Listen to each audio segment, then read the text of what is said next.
and spawn into. There's one more thing I need to cover before I can actually play on my map. I need to worry about territories.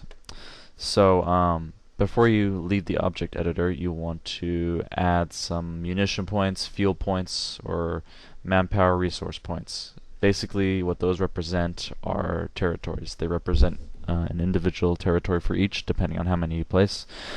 So I have here munition point. I have this selected under gameplay, right here under gameplay, in the eBPS tree. So I'll just scroll down, I'll select munition point, I'll place one right here, wait for that to generate. There you go, there's a capture point. I'll place one over here. So now these each represent a territory. Place another one over here. So yeah, now I have 3 of those. Now you wonder, okay, now that I've done this, how do I actually see the territories and design them? Well, there's this button up here called TER for territory. Very simple. It brings up this weird interface, I guess you could say. First thing you want to do is when you first start off with your territories, it's probably better to just always use calculate Veroni. After I press that, you wonder, okay, what happened now? We'll just go to overlay, toggle overlay. Alright, usually you can do this if you have the TER tool selected, the terrain or the territory editing tool. And if you just go to overlay and toggle it, you can toggle it back and forth. Alright, so now that I'm here and I'm able to edit it, as you can see, what Calculate Veroni did was it automatically generated the territories. Alright, so you have to be very careful with how you do that. If you wanted to add a new territory, you could always just add another munition point, fuel point, whatever you want. Just add it. Let's say I'll put one right here. I'll go back to the TER territory mode, and I'll click here, add territory under new points. And it'll give me a warning that it cannot be undone, which it can if you just do some editing. Okay, it'll tell you 1 new point processed. As you can see here, there's like this little patch of territory generated under this. Alright, to edit how you want the territories to be and how big you want them, say I want to make this one a little bigger, you simply hold down Control and click on any territory you want. Say I click on the orange one. Well, now I can edit the orange territory and make this a little bigger. I just click around and I can paint wherever I want, how big I want this territory to be. If I want this one, I can just hold down Control, click on this one.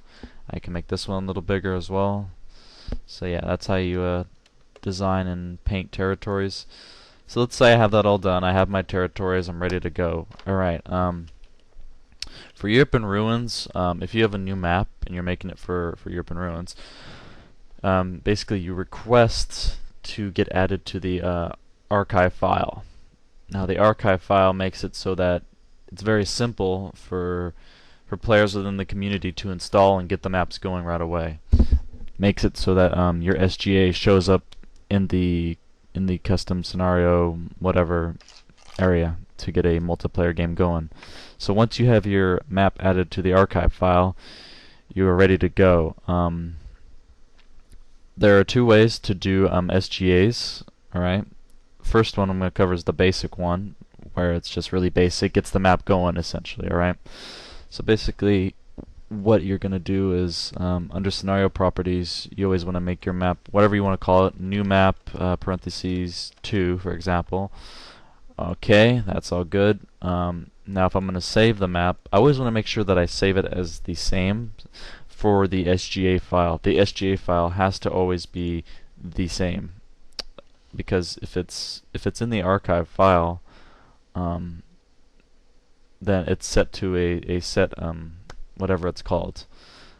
So don't change your map around. Don't change it to say like new map beta 2 or whatever. It always has to be the same.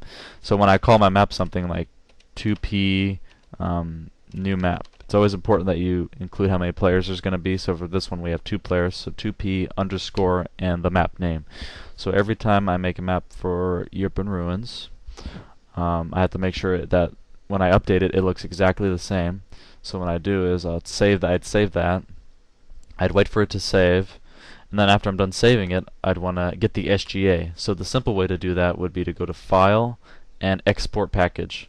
Now what this will do is it'll export a bunch of different files, mainly the SGA, and normally where it puts it, at least for me, is when it generates the SGA file, is usually it goes to local disk C.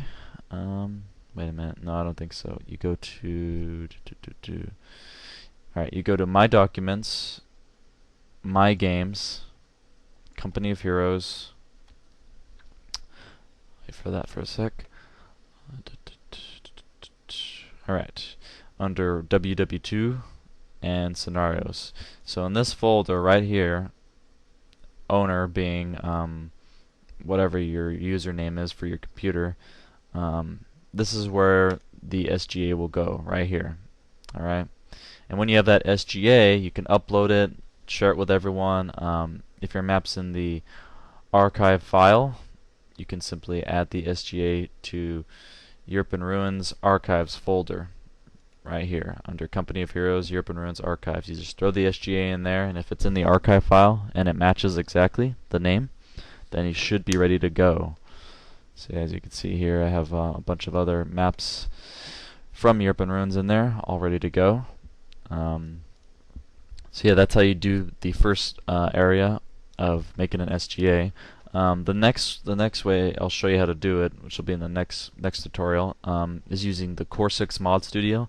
And why you'd want to go through the extra trouble of making the SGA through the Core 6 Mod Studio, which obviously takes more time, is that if you want to add a loading screen to your map, map preview image, which is like the little thing in the corner when you're loading up a game, it shows you the little image up there, music, things like that.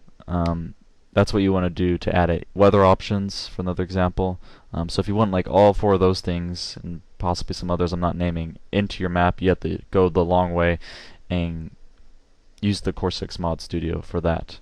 So that's the basic way to get it going if you want to just get in there and test it out right away and see how it is. I think that's pretty much it for now. Don't think I missed anything. That's just to introduce you to the basic essential tools, as I like to call them. We'll cover the other tools up here in the next tutorials. So yeah, I hope you learned something from this, and thank you for listening and watching.